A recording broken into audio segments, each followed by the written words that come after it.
Glória a Deus, a graça e a paz do Senhor, meus irmãos. Meu nome é Hélio, eu sou pastor membro da Convenção Batista Independente, uma convenção que está há mais de 100 anos anunciando o evangelho, plantando igrejas e enviando missionários para todo o mundo. Nós estamos na nossa campanha de 40 dias de jejum e oração. Espero que esteja sendo uma bênção para a sua vida, uma bênção para a sua caminhada, que você esteja crescendo no conhecimento, que você esteja realmente não sendo apenas um ouvinte, mas um praticante da palavra que você ouve, né? Que você seja alguém que está estudando, esteja usando os nossos versículos, colocamos como comentário, porque eu acredito que Deus esteja fazendo uma obra tremenda em sua vida, assim como está fazendo na minha. Glória a Deus. Louvado seja o nome do Senhor. O tema dessa nossa campanha de 40 dias é transformados. E nesse momento eu quero convidar você para que essa transformação realmente aconteça, que essa palavra chegue até nós e que nós tomemos uma atitude em direção a ela e que nós encontremos a transformação. Amém? Senhor nosso Deus, continua falando conosco nessa oportunidade que tu tem tido de melhorar a nossa vida espiritual. Nós queremos, Senhor, aceitamos a Tua palavra, aceitamos a Tua operação em nós. Então vem e age em nós. Fala conosco mais uma vez em nome de Jesus. Amém e amém. Louvado seja Deus. Vamos fazer a leitura de hoje. Ela se encontra no livro de Atos dos Apóstolos, capítulo de número 10, a partir do verso 25 até o 29. E diz assim a palavra do Senhor: conversando com ele, Pedro entrou e encontrou ali reunidas muitas pessoas e lhes disse: vocês sabem muito bem que é contra a nossa lei um judeu associar-se a um gentio, mesmo visitá-lo. Mas Deus me mostrou que não deveria chamar impuro ou imundo a homem nenhum. Por isso, quando fui procurado, vim sem qualquer objeção. Posso perguntar por que vocês me mandaram buscar? Glorificado seja o nome do Senhor. O aspecto que nós vamos observar hoje é que o Espírito Santo transforma paradigmas. Olha, é muito tremendo e é muito interessante e é uma das questões que faz com que o evangelho transcenda a barreira de ser apenas uma religião. É essa capacidade e esse governo que Deus tem sobre todas as coisas. A nossa concepção de benignidade, de limpeza e de pureza é muito deturpada pela filosofia que existe no mundo, pelas concepções que existem no mundo, pelas normas que são criadas no mundo, em cada região, em cada ambiente. Isso torna algo certo e torna algo errado. Isso nos faz ter uma certa acepção, né? Uma escolha ou uma preferência por algo, uma coisa ou outra. Mas quando nós somos alcançados pelo Espírito Santo, nós entendemos que a obra de Deus, ela é de Deus. Por isso nós falamos que a obra de Deus é de Deus. O agir é de Deus. O Espírito Santo é de Deus. A vida é de Deus. A salvação, ela é de Deus. Ela não é nossa, ela não é institucional. Não é de uma denominação evangélica. Não é de um segmento. A Bíblia, ela vai me dizer que como Deus não se contradiz e em Deus não há confusão, o Pai, o Filho e o Espírito Santo trabalham nessa mesma direção. Por isso nós nos reunimos como igreja, conforme a própria palavra de Deus nos orienta, e aí então, como comunidade, o Espírito manifesta os seus dons de acordo com a sua necessidade no meio do povo. Então, um tem uma parte, outro tem outra, e nós assim unimos os nossos esforços para que a glória de Deus seja manifesta na terra e para que haja crescimento da nossa vida espiritual. É esse o ponto principal onde nós precisamos chegar e entender como cristãos. Ora, Pedro, ele era um homem formado pela filosofia e cultura judaica. E na cultura judaica, na mente de Pedro, após ele viver com Jesus, andar com Jesus, ver Jesus trabalhando na vida da samaritana, da vida da Sirofenícia, do centurião romano, tantas coisas Jesus fez. Entretanto, para Pedro, a riqueza do evangelho, a riqueza do Pentecoste, a riqueza da salvação era exclusivamente para os judeus. E Pedro, uma certa ocasião, estava na casa de Simão, o curtidor, um homem que trabalhava com couro, e ele sobe ao terraço para orar ali. Eu tenho algo ali, Deus trata com ele sobre uma visão, né? Deus dá uma visão a Pedro sobre alimentos, porque na cultura judaica alguns alimentos eram proibidos por serem considerados impuros. O judeu ele só comia aqueles alimentos que eram considerados permitidos por Deus pela sua lei. Ora, e aí então Pedro ele tem essa visão e Deus fala para ele: pega, mata e come. E Pedro, ele pega e rejeita aquilo. Ele diz, eu não vou comer esse negócio porque é impuro, é comida impura, é bicho impuro, animal impuro, eu não vou comer. E aí Deus vira para ele e diz, por que você chama de impuro aquilo que eu purifiquei? Eu, o Senhor, purifiquei. Você vai, mata e come. Né? Então Deus começa a tratar com Pedro.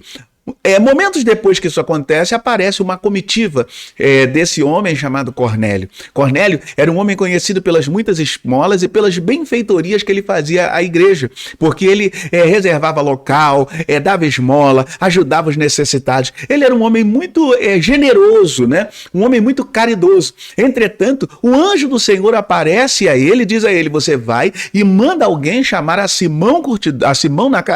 Pedro na casa de Simão Curtidor, porque tem algo que ele precisa dizer para você. Tem algo que ele precisa fazer com a sua vida. E esse homem prontamente manda a sua comitiva, manda alguns homens ali para buscar Pedro.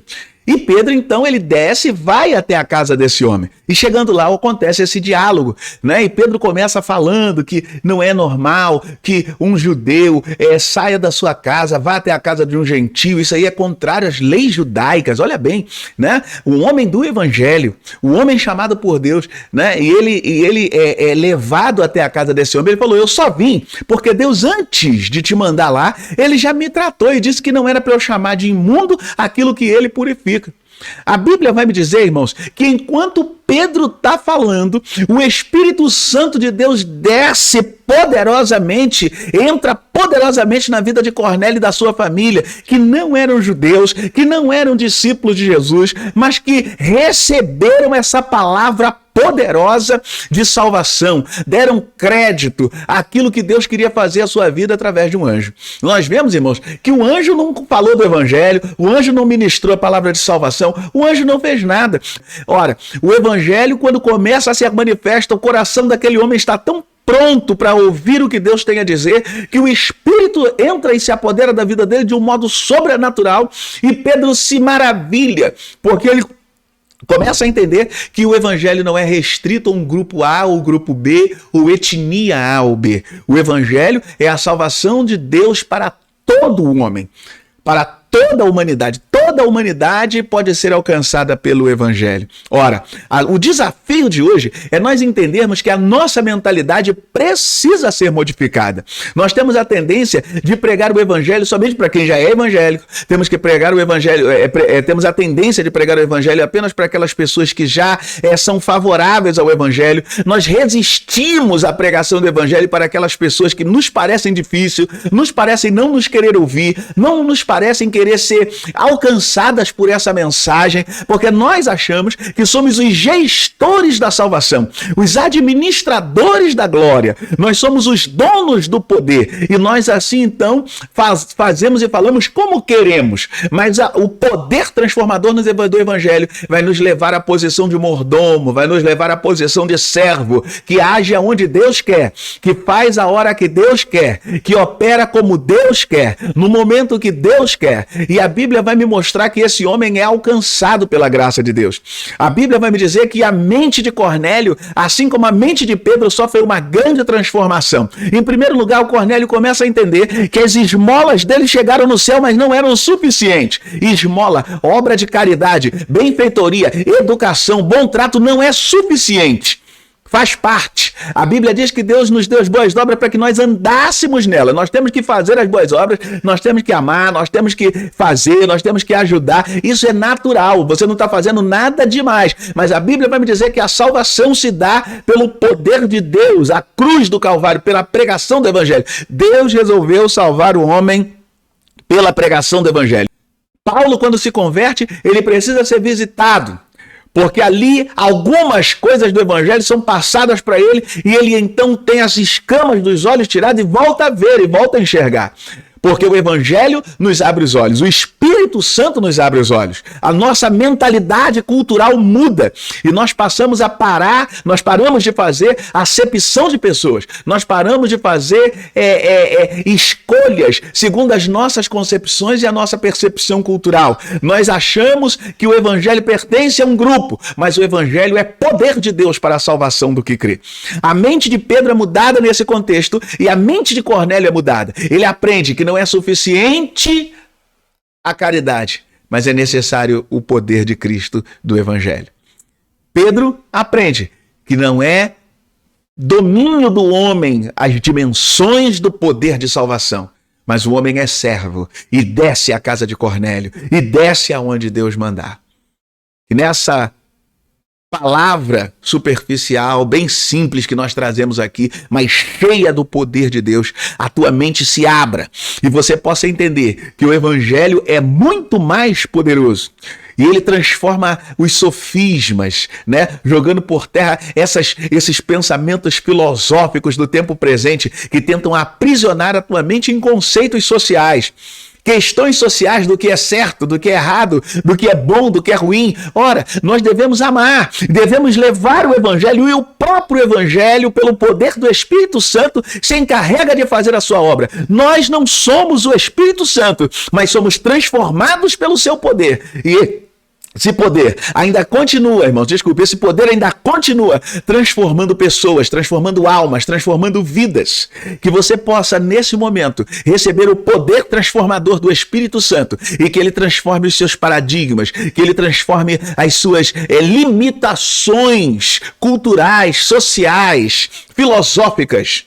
Que essas barreiras sejam quebradas, que essas fortalezas sejam destruídas pelo poder transformador do Espírito Santo. Que essa manhã você seja cheio do poder de Deus. Que Deus te abençoe.